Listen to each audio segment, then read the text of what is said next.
صلاة و سلاما علیکہ یا سیدی یا سیدی یا سیدی یا مکی یا مدنی یا عربی یا قرشی یا ہاشمی یا مطلبی یا رسول اللہ.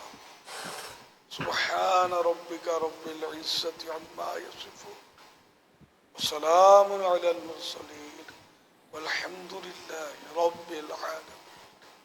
لا الہ الا اللہ محمد رسول اللہ صلی اللہ علیہ وآلہ وسلم. صلو علی الحبیب صلی اللہ علی محمد. ماہنامہ فیضان مدینہ ایک بڑا زبردست میگزین ہے، اور یہ ترغیب یہی ہے کہ اس کو ہر گھر میں ہم بک کرائیں اور ہر مہینے یہ ہمارے گھر میں پہنچے. تو اس میں بچوں کے لیے، جوانوں کے لیے، مردوں کے لیے، عورتوں کے لیے بہت اچھے اچھے مضامین. اس میں سے میں آپ کو ایک بڑا ایک عجیب و غریب واقعہ بیان کرتا ہوں. سیکھنے کا اس میں کافی اچھے پوائنٹس ہیں. چنانچہ اس میں ایک شخص کا واقعہ لکھا گیا کہ اس نے نئی کار خریدی تھی. ایک مرتبہ وہ کار چلاتے ہوئے سڑک سے گزر رہا تھا کہ سڑک پر کھڑے ہوئے ٹرک سے اس کی گاڑی ٹکرا گئی، جس کے نتیجے میں اس کی جو کار تھی، اس کی لیفٹ سائڈ کی لائٹ یہ ٹوٹ گئی. اب یہ گاڑیوں کے جو پرانے اسپیئر پارٹس کی مارکیٹ ہوتی ہے اس میں وہ گیا اور اپنی گاڑی کی جو ہیڈ لائٹ تھی وہ تلاش اس نے کی. دکان گھوما، لیکن اسے لیفٹ سائڈ کی جو لائٹ تھی نا یہ نہیں ملی. رائٹ سائڈ کی تو تھی، لیفٹ سائڈ کی لائٹ نہیں ملی. تھک ہار کر جب وہ واپس مارکیٹ سے نکلنے لگا تو ایک پرانے دکاندار سے اس نے پوچھا کہ آپ کی مارکیٹ میں میری جو گاڑی ہے اس کی رائٹ سائڈ والی لائٹ تو ہے لیکن لیفٹ سائڈ والی لائٹ نہیں مل رہی. تو اس نے اپنا تجربہ یہ بیان کیا کہ دراصل ہماری جو مارکیٹ ہے اس میں زیادہ تر سامان ان گاڑیوں کا بکتا ہے جو ایکسیڈنٹ والی گاڑیاں ہوتی ہیں، اور جب کسی گاڑی کا ایکسیڈنٹ ہوتا ہے تو عام طور پر لیفٹ سائڈ کی جو لائٹ ہے نا وہ بڑی ڈیمیج ہوتی ہے، رائٹ سائڈ والی لائٹ جو ہے نا وہ سلامت رہتی ہے. اب یہ بھی بڑی حیران کن رپورٹ تھی. تو اس نے حیرانگی سے پوچھا کہ اس کی وجہ کیا؟ تو دکاندار نے اس کی وجہ یہ بتائی کہ جب ڈرائیور گاڑی چلاتا ہے اور جب اسے یقین ہو جاتا ہے کہ اب لگی اس کی گاڑی، تو لا محالہ وہ لا شعوری کی طور پر اپنے اسٹیئرنگ کو گھما دیتا ہے، اپنے آپ کو بچا لیتا ہے. جب وہ اپنے آپ کو بچاتا ہے تو جو لیفٹ سائڈ پہ جو بیٹھا ہوتا ہے، چاہے اس کی ماں ہو، والد ہو، بھائی ہو، بیوی ہو، دوست ہو، گاڑی لیفٹ سائڈ سے ٹکرا جاتی ہے. تو اس لیے عام طور پر رائٹ سائڈ کی جو لائٹ ہے وہ سلامت رہتی ہے اور لیفٹ سائڈ کی جو لائٹ ہے یہ ٹوٹی ہوئی ملتی ہے. اور یہ نہ چاہتے ہوئے بھی اپنے مفاد کو ترجیح دینے اور خود کو بچانے کے لیے وہ کر بیٹھتا ہے جس کا افسوس یہ ساری زندگی کرتا ہے. تو پیارے پیارے اسلامی بھائیوں، مدنی چینل کے ناظرین، واقعی ہماری زندگی میں بھی کئی ایسے مراحل آتے ہیں جب ہم صرف وہ کام کرتے ہیں جس میں ہمارا فائدہ ہو، اور یہ انسان کی طبیعت میں شامل ہے. اور یہ طبیعت اس وقت تک مثبت ہے، پازیٹیو ہے، جب تک ہم اپنے فائدے کی بنیاد دوسروں کے نقصان پر نہیں رکھتے. یعنی اگر امتحان دینے والا اسٹوڈنٹ ہے، جاب لینے والے جو انٹرویو میں امیدوار ہوتے ہیں، کوئی بھی مقابلہ عام طور پر ہوتا ہے تو ایک دوسرے سے آگے نکلنے کی کوشش ہوتی ہے، لیکن یہاں پر یہی بات سکھائی جاتی ہے، بتائی جاتی ہے، اور کئی ایسی اس میں جائز ناجائز والے بھی مسائل آتے ہیں کہ انسان اپنے مفاد کو ترجیح دیتا ہے، اس کی طبیعت ہے، لیکن اگر وہ دوسروں کو نقصان دے کر اپنا فائدہ نکالتا ہے تو یہ غلط ہے۔ اور اس کا جملہ اگر ہم عام طور پہ جو سمجھتے سنتے ہیں کہ یار اپنے 10 روپے بچانے کے لیے کسی کے 100 روپے کا نقصان کر دو، اپنے 100 روپے بچانے کے کسی کے 1000 روپے کا نقصان ہوتا ہو تو کرتے رہیں، تو یہ جو ہے یہ اچھا نہیں ہے، اس کو خود غرضی کہتے ہیں۔ اور خود غرضی جو ہے وہ انسان کو بہت ساری اور برائیوں کی طرف لے جاتی ہے، یعنی خود کہیں جاب کرتے ہیں، ہم کو آگے بڑھنا ہے تو اپنے جو افسران ہیں ان کی خوشامد میں لگ جاتا ہے بندہ۔ تو اس طرح سے بہت ساری چیزیں ایسی ہیں کہ جو معاشرے میں اس کی وجہ سے، خود غرضی کی وجہ سے جو ہے وہ ہماری جو معاملہ ہے اس میں ہمیں نقصان پہنچاتا ہے۔ ہمارے پیارے نبی صلی اللہ علیہ وآلہ وسلم کی جو مبارک تعلیمات ہیں، بخاری شریف کی ایک بڑی پیاری حدیث ہے، نبی رحمت صلی اللہ علیہ وآلہ وسلم فرماتے ہیں کہ لا یؤمن احدکم حتی یحب لاخیہ ما یحب لنفسہ، تم میں کامل ایمان والا وہ ہے جو اپنے بھائی کے لیے بھی وہی چیز پسند کرے جو اپنے لیے پسند کرتا ہے۔ اور یہ ہمارے بزرگوں کا، اسلاف کا، جب ہم سیرت کا مطالعہ کرتے ہیں جیسے بہت سارے واقعات ملتے ہیں، اور پھر ہمیں اس میں کمپیریزن کرنا ہوتا ہے کہ ہم اس میں کہاں ہیں۔ کھانا کھانے کی بات ہو، جیسے بھی اعتکاف ہو رہا ہے تو کئی ایسی جگہیں ہوتی ہیں، دعوتوں میں جاتے ہیں بس میں کھا جاؤں سارا، کوئی اور نہ کھا سکے۔ حال آیا اب 4-5 آدمی بیٹھے ہیں تو کون ہے جو دوسروں کو تھوڑا سا کھانے کے لیے ایثار کرے؟ کون؟ اس طرح سے ہم عام طور پر یہی دیکھتے ہیں کہ بندہ جو ہے وہ اپنے مفاد کو ترجیح دیتے ہوئے دوسروں کی جو ہے وہ نقصان پہنچاتا ہے، دوسروں کی رعایت نہیں کرتا، دوسروں کو کسی قسم کی فیسلٹی نہیں دیتا ہے۔ تو کئی چیزیں ایسی ہیں۔ تو ایک بڑا پیارا واقعہ میں آپ کو سناتا ہوں۔ حضرت صدر الافاضل حضرت علامہ سید محمد نعیم الدین مراد آبادی رحمۃ اللہ تعالی علیہ، آپ لکھتے ہیں کہ نبی پاک صلی اللہ علیہ وسلم کی خدمت میں ایک بھوکا شخص آیا۔ اللہ کے پیارے نبی صلی اللہ علیہ وآلہ وسلم نے ازواج مطہرات کے حجروں پر معلوم کرایا کہ کھانے کو کچھ ہے، لیکن کسی کے یہاں کچھ کھانے کی کوئی چیز میسر نہ ہوئی۔ تب حضور علیہ الصلوۃ والسلام نے اپنے اصحاب سے فرمایا کہ ہے کوئی جو اس شخص کو مہمان بنائے، اللہ پاک اس پر رحمت فرمائے۔ حضرت ابو طلحہ انصاری رضی اللہ عنہ یہ کھڑے ہو گئے اور عرض کی کہ حضور مجھے اجازت دیں، تو سرکار علیہ الصلوۃ والسلام نے اجازت عطا فرمائی۔ اس مہمان کو لے کر گھر آئے اور گھر جا کے بیوی سے دریافت کیا کہ کچھ ہے کھانے کو؟ تو انہوں نے کہا کہ کچھ نہیں، صرف بچوں کے لیے تھوڑا سا رکھا ہے۔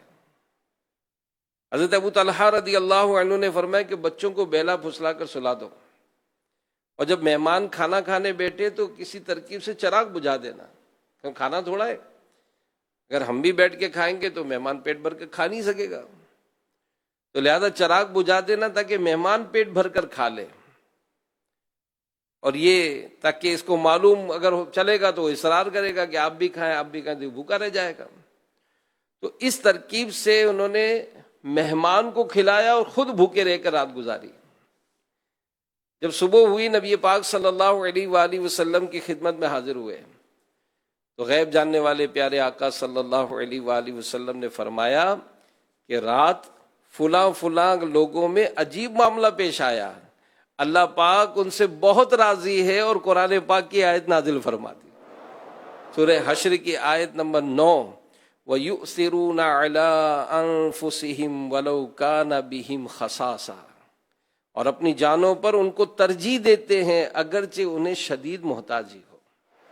یہ کتنا خوبصورت ہمیں تعلیم ہے، کتنی پیاری ہم کو تربیت ہے کہ ہم بھی اگر آپس میں کہیں بیٹھتے اٹھتے ہیں، کوئی بھی ایسا تعلق ہو تو ترجیح دی جائے، خیر خواہی کی جائے اور ایک تعاون کیا جائے۔ اور ایسے کئی واقعات ہیں۔ جنگ یرموک کا واقعہ ہے کہ ایک صحابی رضی اللہ عنہ کہتے ہیں کہ اس جنگ میں بہت صحابہ شہید ہوئے، اور حضرت حذیفہ رضی اللہ عنہ فرماتے ہیں کہ میں اپنے چچا زاد بھائی کو زخمیوں میں تلاش کر رہا تھا، تو آخر میں نے اسے پا لیا، اور وہ آخری یہ سمجھے کہ ہچکیاں لے رہے تھے، ایسے حالت میں تھے، دم توڑ رہے تھے۔ میں نے پوچھا کہ اے ابن عم، اے چچا زاد بھائی، کیا آپ پانی پئیں گے؟ تو انہوں نے کپ کپاتی ہوئی آواز میں کہا کہ ہاں، تو میں نے ان کو پانی کا پیالہ پیش کیا۔ ابھی ہاتھ میں ہی پانی تھا کہ قریب سے کسی اور کے کراہنے کی آواز آئی، ان کی بھی سانس اکھڑ رہی تھی، کہا کہ پہلے ان کو پلائیں، خود پانی نہیں پیا۔ میں پانی لے کر ان کے پاس پہنچا تو وہ حضرت ہشام بن عاص رضی اللہ عنہ تھے۔ جب ان کو پانی دینے لگا تو قریب سے تیسرے کی آواز آئی، انہوں نے بھی پانی نہیں پیا، کہا ان کو پانی پلائیں۔ کہا جب میں تیسرے کے پاس گیا تو تیسرے شہید ہو گئے تھے، میں پلٹ کر حضرت ہشام بن عاص کے پاس آیا تو وہ بھی شہید ہو گئے تھے، میں پلٹ کر اپنے چچا زاد بھائی کے پاس آیا تو وہ بھی شہید ہو گئے تھے۔ تو یہ جو بات ہے، اس میں ہم کو تربیت ہے کہ ہم اس معاملے میں ایک دوسرے کے ساتھ جو ہمارا انداز ہو، جو سلوک ہو، اور اگر معاشرے میں یہ سب چیزیں بڑھ جاتی ہیں، ایک انداز اختیار ہو جاتا ہے، پڑوسی کا اس طرح خیال کرتا ہے، جس طرح الحمدللہ ہمیں مدنی مذاکروں میں اس کی کئی باتوں پہ تربیت ملتی ہے، اور جو یہ کرتے ہیں پھر ان کے گھر میں اس کی برکتیں ملتی ہیں، ان کی اپنی اولاد میں اس کی محبتیں ملتی ہیں، رشتہ داروں میں تعلق قائم ہوتا ہے، ایک دوسرے کے ساتھ غمخواری ہوتی ہے نا۔ ورنہ آج دیکھیں نا، کسی کا ایکسیڈنٹ بھی ہو تو کہتے ہیں موبائل پہ موویاں بناتے رہتے ہیں۔ تو اس طرح کا اگر معاشرے میں ہمارا انداز ہو، کھانا کھانے کا کوئی معاملہ ہو، تو کیا ایک جگہ لکھا کہ بزرگ حضرت سیدنا شیخ ابو الحسن انطاکی رحمۃ اللہ تعالی علیہ، آپ کے پاس ایک رات اچانک بہت سارے مہمان آ گئے۔ اب رات کا جب کھانے کا وقت ہے تو روٹیاں کم تھی، اب کیا کریں؟ تو طے کیا کہ اس کے ٹکڑے کر لیتے ہیں اور دسترخوان پہ ڈال دیتے ہیں، پھر اندھیرا کر لیں گے، اب جس کے ہاتھ میں جو آئے گا وہ کھا لے گا، اب کیا کرے، روٹیاں کم ہیں۔ چنانچہ یہی ترکیب بنائی، ٹکڑے کیے اور دسترخوان پہ بلا لیا، سب کو بٹھا دیا، اندھیرا ہو گیا، چراغ بجھا دیا گیا۔ اب جب لگا کہ سب نے کھانا کھا لیا ہوگا تو پھر چراغ لایا گیا تاکہ اب دسترخوان بڑھایا جائے، اٹھایا جائے۔ تو جیسے ہی چراغ لا کر دیکھا تو وہ ٹکڑے سارے کے سارے ایسے ہی پڑے تھے، یعنی ہر ایک نے دوسرے کے لیے چھوڑ دیا کہ میں بھوکا رہ جاتا ہوں، میرا بھائی کھا لے، میں چھوڑ دیتا ہوں، میرا بھائی کھا لے۔ تو میرے پیارے پیارے اسلام بھائیوں، یہ جو چیزیں ہیں یہ ہم اپنی زندگی میں اپنائیں، اور یہی وہ کوالٹیز ہیں کہ اگر یہ چیزیں زندگی میں آتی ہیں تو اس کی برکتیں ملتی ہیں۔ مصیبتوں میں غم زداؤں کی خیر خواہی کرنا اور اس طرح سے تعاون کرنا، یعنی بعض اوقات تو اپنی طبیعت میں نشاط نہیں ہوتا ہے، لیکن جا کے ہے کہ خیر خواہی کرنی ہے دوسرے لوگ، تو اس طرح سے کئی مثالیں دی جا سکتی ہیں کہ ہمارے اسلاف، ہمارے بزرگان دین ہم کو جو جس انداز سے ٹریٹ کرتے، وقت دیتے ہیں، تو یہ ہمارے لیے بھی سیکھنے کا ہے کہ کس طرح سے ہمارے لیے جو ہے وہ قربانیاں دیتے ہیں۔ تو اس طرح کی عادتیں ہم بھی اپنائیں، اور کبھی کوئی ایسا موقع ہو، کوئی ایسی سوچ ہو تو ہم کو حاصل کرنی چاہیے۔ اور سوچ کیسے ملے گی؟ جب ہم ان چیزوں کا مطالعہ کریں، اور الحمدللہ مکتبۃ المدینہ نے اس معاملے میں ایک سے ایک رسالے، میگزین، جیسے میں نے کہا یہ پورا مضمون ہے ماہنامہ فیضان مدینہ کا، تو ماہنامہ فیضان مدینہ پورے سال کی بک کرا لیں، اپنے گھر کا ایڈریس دے دیں تو آپ کے گھر میں ہر سال ہر مہینے کلر ماہنامہ پہنچے گا۔ اچھا آپ نہیں خریدنا چاہتے تو اپلیکیشن ڈاؤن لوڈ کر لیں، موبائل پہ پڑھ لیں، لیکن مطالعہ تو کریں۔ تو ان چیزوں کو جب ہم پڑھیں گے، عمل میں لائیں گے اور اس کو جب آگے پہنچائیں گے تو انشاءاللہ الکریم اس کی برکتیں ملیں گی کہ اس طرح کی فضیلت ایسی ہے۔ حضرت سیدنا جابر بن عبداللہ رضی اللہ عنہ سے روایت ہے کہ حضور نبی پاک صلی اللہ علیہ وسلم نے ارشاد فرمایا کہ جو کسی غم زدہ شخص سے غم خواری کرے گا، اللہ پاک اسے تقوی کا لباس پہنائے گا اور روحوں کے درمیان اس کی روح پر رحمت فرمائے گا، اور جو کسی مصیبت زدہ سے غم خواری کرے گا اللہ پاک اسے جنت کے جوڑوں میں سے 2 ایسے جوڑے عطا کرے گا جن کی قیمت دنیا بھی نہیں ہو سکتی۔ اللہ پاک ہمیں عمل کی توفیق دے، اور یہ وہ معاملات ہیں کہ جن کو انسان اگر اپناتا ہے تو زندگی اس کی بڑی خوشحال گزرتی ہے، مسکراتے گزرتی ہے، دعاؤں سے گزرتی ہے۔ یعنی جس کے ساتھ بھی آپ ہمدردی کریں، جس کے ساتھ بھی غم خواری کرے، عیادت کرے، تعزیت کرے، کسی طرح سے بھی تعاون کرے، جواب میں کیا ملتا ہے؟ کیا ملتا ہے؟ اللہ تیرا بھلا کرے، دعا دیتا ہے نا۔ تو یہ دعا لینے کا عادت بنائیں گے تو انشاءاللہ خوب برکتیں ملیں گی۔ آئیے مدد ملا کر کے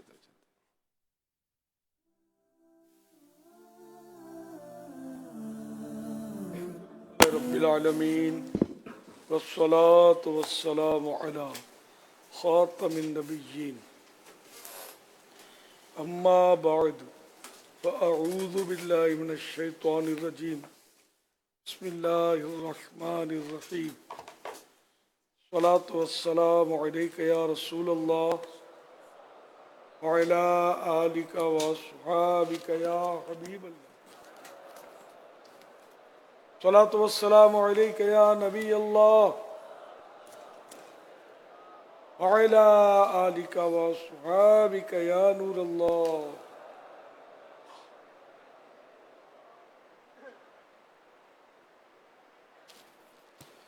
فرمان سیدنا فاروق اعظم رضی اللہ عنہ، بے شک دعا زمین و آسمان کے درمیان ٹھہری رہتی ہے اور اس سے کوئی چیز اوپر کی طرف نہیں جاتی جب تک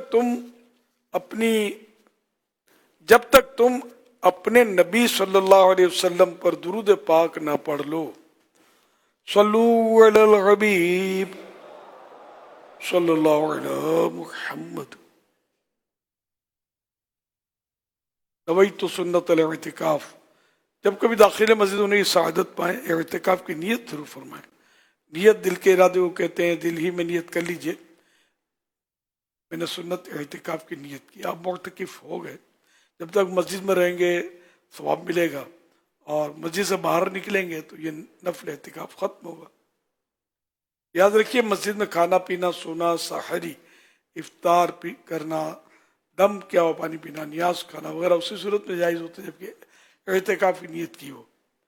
اب وقت افطار آ گیا، اعتکاف کی نیت نہ کی تھی تو اب کر لیجئے اور افطار کر لیجئے۔ تاہم گنجائش ہونے کی صورت میں مناسب یہی ہے کہ ثواب کے لیے نیت کر کے اعتکاف کی کوئی ذکر و درود کر لیں، چاہیں تو 12 مرتبہ درود پاک پڑھ لیں، اب بے شک افطار وغیرہ کر لیں۔ صلو علی الحبیب صلی اللہ علیہ محمد۔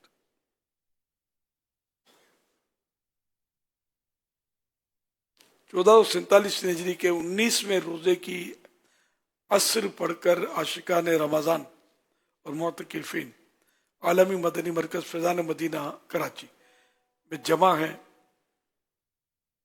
مدنی مذاکرے کا سلسلہ ہے، آپ سوالات کیجئے، ہر سوال کا جواب وہ بھی بالصواب، یعنی درست دے پاؤں یہ ضروری نہیں، بن پڑا تو عرض کرنے کی کوشش کی جائے گی، بھول کرتا پائیں فوراً میری اصلاح فرمائیں۔ بھول ہونے کی صورت میں شکریہ کے ساتھ قبول کرتا پائیں گے انشاءاللہ الکریم۔ صلو علی الحبیب صلی اللہ علی محمد۔ ہمارے پاس کچھ سوالات ہیں فتح مکہ کے بارے میں۔ سوال یہ ہے کہ فتح مکہ کب ہوا؟ 20 رمضان 8 ہجری میں۔ حضور صلی اللہ علیہ وآلہ وسلم نے فتح مکہ سے کتنا عرصہ پہلے مکہ پاک سے ہجرت فرمائی تھی؟ 8 سال پہلے۔ سوال یہ ہے کہ مکہ پاک سے ہجرت کرتے وقت حضور علیہ السلام کی کیسی کیفیت تھی، اور آپ صلی اللہ علیہ وسلم خانہ کعبہ کو دیکھ کر آپ نے کون سے کلمات ارشاد فرمائے؟ فرمایا، اے مکے، خدا کی قسم تو میری نگاہ محبت میں تمام دنیا کے شہروں سے زیادہ پیارا ہے۔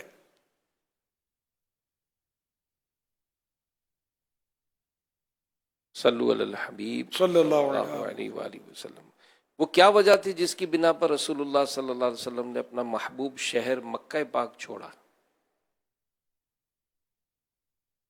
پیارے آقا صلی اللہ علیہ وآلہ وسلم نے فرمایا کہ اگر میری قوم مجھے نہ نکالتی تو میں ہرگز تجھے یعنی مکے کو نہ چھوڑتا۔ فتح مکہ کا فوری سبب کیا تھا؟ اس کا بنیادی سبب قریش مکہ کی جانب سے صلح حدیبیہ کی خلاف ورزی۔ حضور صلی اللہ علیہ وآلہ وسلم فتح مکہ کے لیے مدینہ پاک سے کتنے صحابہ کے ساتھ روانہ ہوئے؟ 10,000 صحابہ کرام کے ساتھ۔ اور فاتح مکہ سرکار دو عالم صلی اللہ علیہ وسلم جب مکہ پاک میں داخل ہوئے تو آپ نے قریش مکہ سے کیا فرمایا؟ جو شخص ہتھیار ڈال دے گا اس کے لیے امان ہے، جو شخص اپنا دروازہ بند کر لے گا اس کے لیے امان ہے، جو کعبے میں داخل ہو جائے گا اس کے لیے امان ہے، جو ابو سفیان کے گھر میں داخل ہو جائے اس کے لیے امان ہے۔ ایک سوال یہ ہے کہ حضرت ابو سفیان رضی اللہ عنہ کی زوجہ حضرت ہند بن عتبہ رضی اللہ عنہا یہ کب ایمان لائیں؟ فتح مکہ کے موقع پر۔ فتح مکہ کے موقع پر مسلمانوں اور حضور صلی اللہ علیہ وسلم کو تکلیف و اذیت دینے والے لوگوں سے حضور علیہ الصلوۃ والسلام نے فتح مکہ پر کیا سلوک فرمایا؟ فرمایا لا تثریب علیکم اليوم فاذهبوا انتم الطلقاء، یعنی آج تم پر کوئی الزام نہیں، جاؤ تم سب آزاد ہو۔ فتح مکہ کے دن نبی پاک صلی اللہ علیہ وسلم نے کس شان سے مکہ پاک میں نزول اجلال فرمایا؟ حضور صلی اللہ علیہ وسلم نے ایک فاتح اعظم کی شان و شوکت کے ساتھ مکہ مکرمہ زادہ اللہ شرف و تعظیمہ میں نزول اجلال فرمایا، یعنی داخل ہوئے اور کعبۃ اللہ میں داخل ہو کر اپنے سجدوں کے جمال و جلال سے خدا کے مقدس گھر کی عظمت کو سرفراز فرمایا۔ مکہ پاک میں داخل ہوتے وقت فاتح اعظم حضور نبی کریم صلی اللہ علیہ وسلم کی کیفیت کیسے تھی؟ شان تواضع یعنی عاجزی کا یہ عالم تھا کہ آپ صلی اللہ علیہ وسلم سورہ فتح کی تلاوت فرماتے ہوئے اس طرح سر جھکائے ہوئے اونٹنی پر بیٹھے ہوئے تھے کہ آپ کا سر مبارک اونٹنی کے پالان سے لگ جاتا تھا۔ صلو علی الحبیب صلی صلی اللہ اللہ علی محمد۔ تو امیر اہل سنت کی بارگاہ میں عرض ہے، فرض نماز کے بعد سجدے میں جا کر دعا کرنا کیسا ہے؟ فجر کی نماز کے بعد یا عصر کی نماز کے بعد کہا جاتا ہے کہ عصر اور فجر کے بعد سجدہ نہیں کرنا چاہیے، لیکن مناجات کے لیے سجدہ کرنا اور سجدے میں جا کے دعا کرنا کیا یہ جائز ہے؟ برائے مہربانی رہنمائی فرما دیجیے۔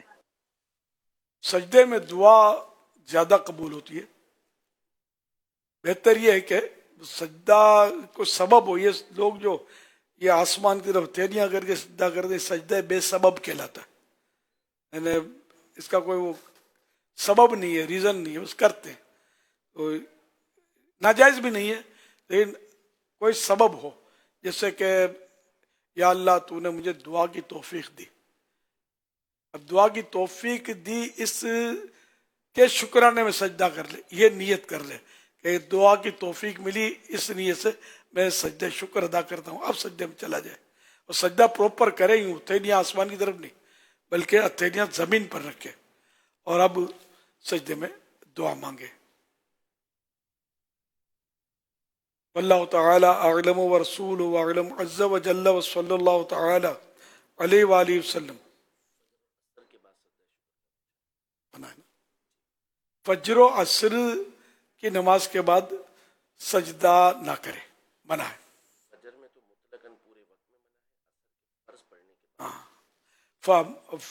فجر کی یعنی صبح صادق سے لے کر سورج نکلنے اور اس کے 20 منٹ کے بعد تک سجدہ شکر نہیں کر سکتے، البتہ عصر کی نماز کے فرض جب تک نہیں پڑھے اس وقت تک سجدہ شکر کر سکتے ہیں. فرض پڑھ لیے تو اب غروب آفتاب تک نہیں کر سکتے. غروب آفتاب تک میں نے کہہ دیا. ہاں عصر سے پہلے تو سجدہ شکر کر سکتے ہیں جب تک عصر کے فرض نہیں پڑھے. عصر کے فرض پڑھنے کے بعد اب سجدہ شکر نہیں کر سکتے. اور اگر عصر نہیں پڑھی تھی اور اتنا وقت تنگ ہو گیا کہ آخری 20 منٹ رہ گئے سورج ڈوبنے میں, تو وہ وقت مکروہ ہے. اس میں فرض نماز میں جو تاخیر کی تھی بلا وجہ کی تھی تو گناہ گار ہوا تھا, لیکن عصر فرض پڑھنی قضا نہیں کرنی. اور کوئی وجہ تھی اگر تاخیر کی شریف جس کو مجبوری, جس کو شریعت مجبوری تسلیم کرے, تو ایسی مجبوری میں عصر تو پڑھنی ہے, لیکن سجدہ شکر اس وقفے میں اب فرضوں سے پہلے بھی نہیں کر سکتے.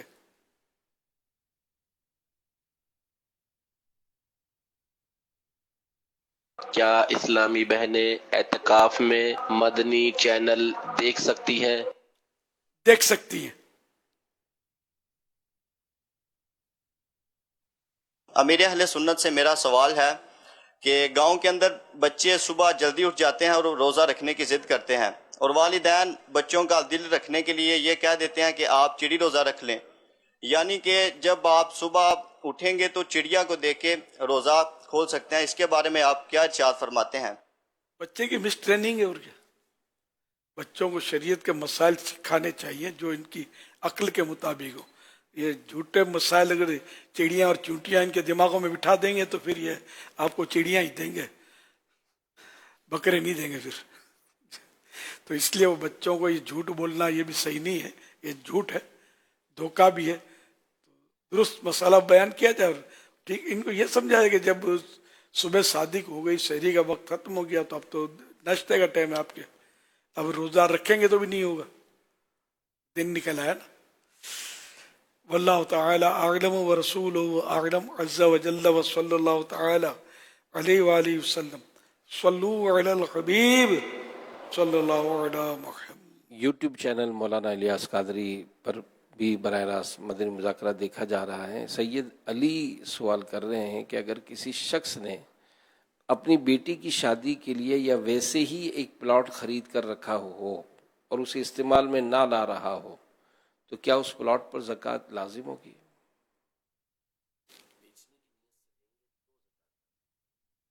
بیچنے کی نیت سے اگر پلاٹ لیا تھا تب تو زکوٰۃ فرض ہے اس پر. اگر بیچنے کی نیت سے نہیں لیا تھا کسی مقصد کے لیے, اب وہ اب بیچنا چاہتا ہے تو بھی, ہاں اب بیچنا چاہتا بھی ہے تب بھی زکوٰۃ فرض نہیں ہوگی.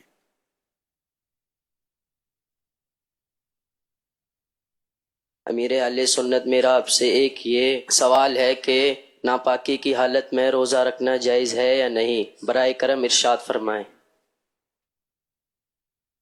مرد جو ناپاک ہو گیا معاذ اللہ, دیر کر دی اس نے, دیر کرنی نہیں چاہیے, لیکن روزہ اس کا ہو جائے گا. اگر صبح صادق سے پہلے یہ روزے کی نیت نہیں, روزہ ہو جائے گا. فرض اور نفلی روزہ تو رات کی نیت سے ہو سکتا ہے, یعنی اس میں ناپاکی ہونے کی وجہ سے کوئی مسئلہ نہیں آئے گا کہ ناپاک ہونے کی بنیاد پر یہ روزہ نہیں رکھ سکا. روزہ نہ رکھنا جیسے آپ نے مرد کا فرمایا, اسی طرح عورت اگر جو اس کے مخصوص ایام ہوتے ہیں اس میں نہیں ہے, کسی اور وجہ سے ناپاک ہے, تو پھر اس صورت میں روزہ تو ان کو رکھنا ہوگا. جو فرض روزہ ہے وہ تو فرض ہوگا, باقی جو غسل کے فرائض ہیں ان کو ادا کرنے ہوں گے. عورت مخصوص ایام میں روزہ نہیں رکھ سکتی, گناہ گار ہوگی, رکھے گی تو, لیکن اس پر فرض باقی ہے, قضا کرنے ہوں گے. اور مرد اگر دن رات میں جب بھی ناپاک ہوا تو وہ روزہ رکھ سکتا ہے, روزے پر اس کا منفی اثر نہیں پڑے گا, روزہ ہو جائے گا. ہاں بلا وجہ اتنی دیر کر دینا کہ جب غسل فرض تھا تو نہ کی جائے کہ نماز معاذ اللہ قضا کر دی اس وجہ سے, تو سخت گناہ گار ہے. اور ورنہ یہ کہ پھر بھی تاخیر کرنے سے جس گھر میں بے غسلہ ہوتا ہے رحمت کے فرشتے داخل نہیں ہوتے.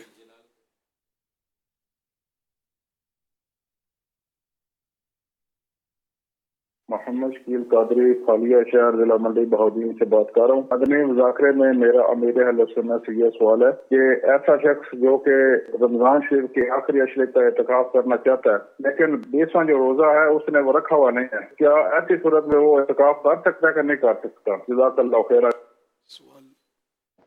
20 کا روزہ نہیں رکھا اس نے, جیسے مثال طور پر کل اس نے اعتکاف کرنا ہے لیکن کل کا روزہ نہیں رکھا اس نے, اعتکاف ہو جائے گا کیونکہ اعتکاف 21ویں شب سے شروع ہوتا ہے. 20 کا روزہ پورا ہوا, سورج ڈوبا تو اب اعتکاف کا وقت شروع ہوا کہ اعتکاف کی نیت کے ساتھ وہ مسجد میں موجود ہو.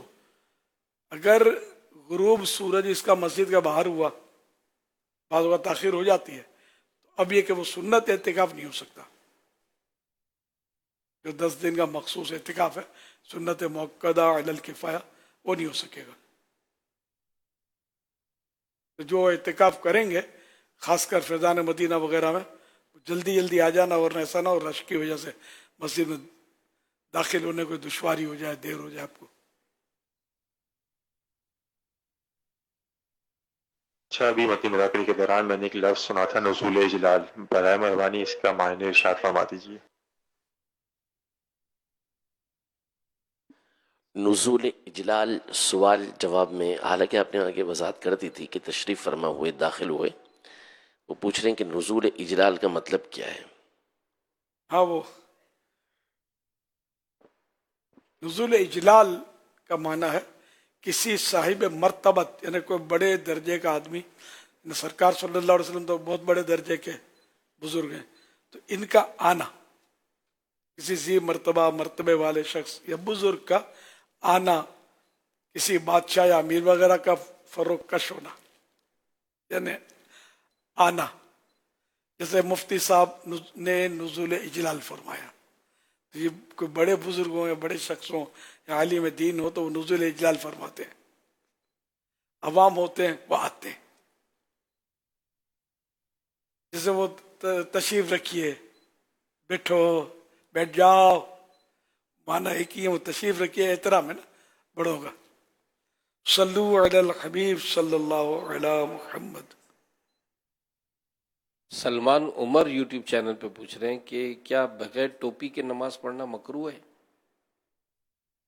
صورتیں اس کی, ایک تو یہ کہ اگر سستی کی وجہ سے ٹوپی نہیں پہنتا, یعنی سر ننگا سر رکھتا ہے, تو نماز مکروہ تنزیہی, ناپسندیدہ.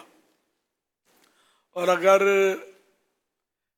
نماز میں ننگے سر اس کو خشوع زیادہ آتا ہے, دل جمعی زیادہ ہوتی ہے, دل زیادہ لگتا ہے, ٹوپی میں مزہ نہیں آتا اس کو نماز میں, لیکن وہ خشوع کی وجہ سے خشوع زیادہ آتا ہے ننگے سر, تو اب ننگے سر نماز پڑھنا افضل.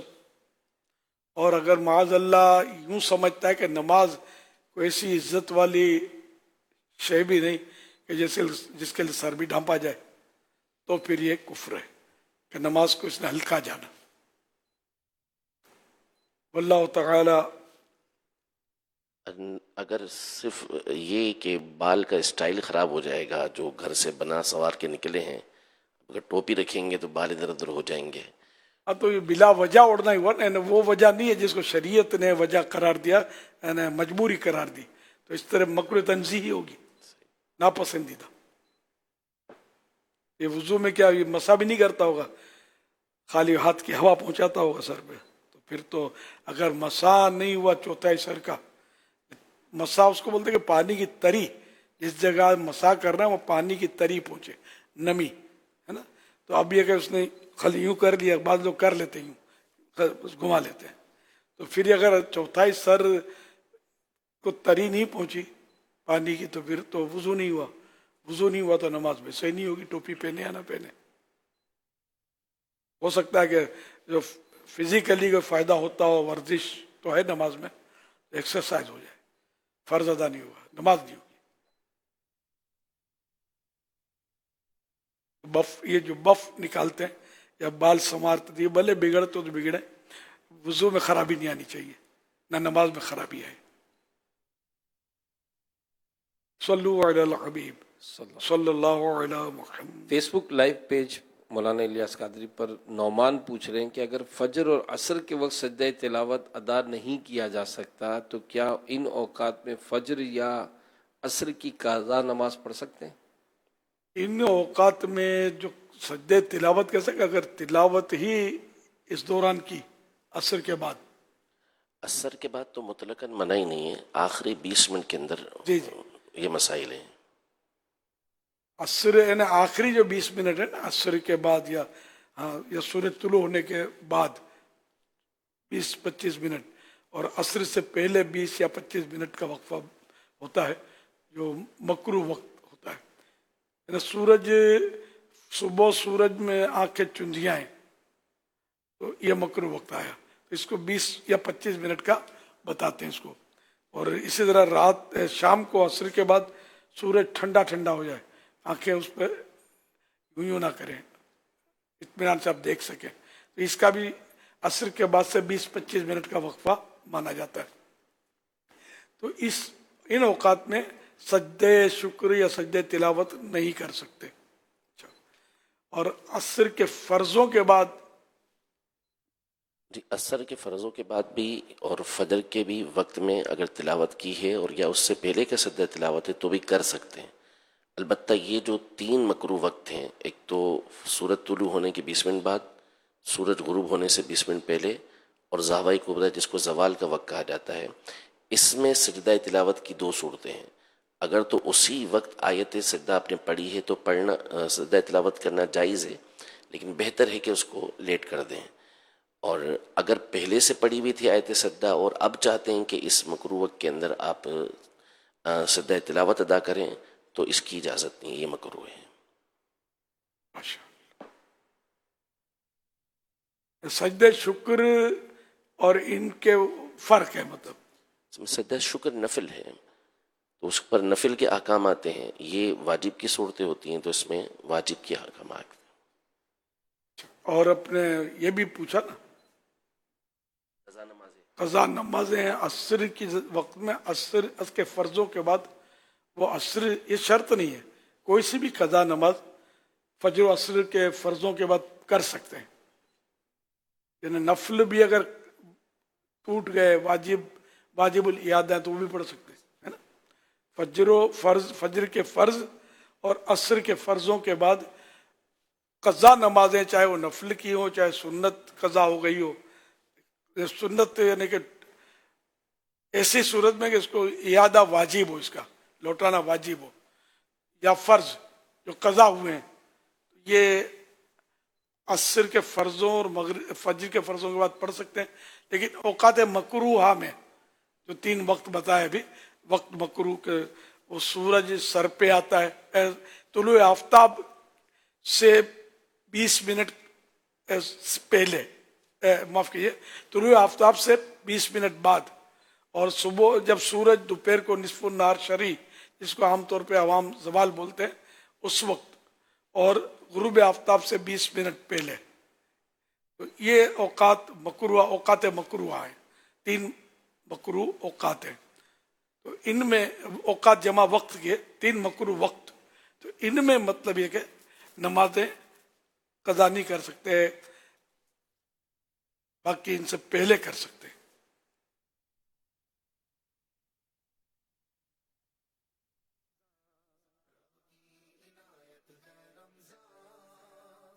نماز عصر سے آفتاب زرد ہونے تک، یعنی وہی کہ ٹھنڈا ہو گیا، پیلا پیلا ہو گیا اس کا کلر، تو نماز عصر سے آفتاب زرد یعنی پیلا ہونے تک نفل منع ہے۔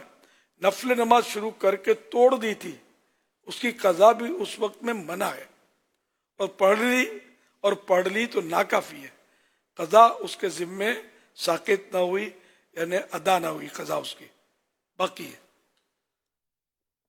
اس کو اگر ہم تھوڑا بعد میں لے لیں کیونکہ یہ مسئلہ مختلف ہی ہے، اس کے بارے میں الگ الگ فتاویٰ ہیں، تو بہرحال نفل بھی اگر توڑ دی ہے تو اس وقت میں نہیں پڑھنی چاہیے۔ نفل پڑھ لی تو اس میں نفل توڑ دیے تو ان اوقات میں نہ پڑھے بلکہ اور اوقات میں پڑھے، ٹھیک ہے؟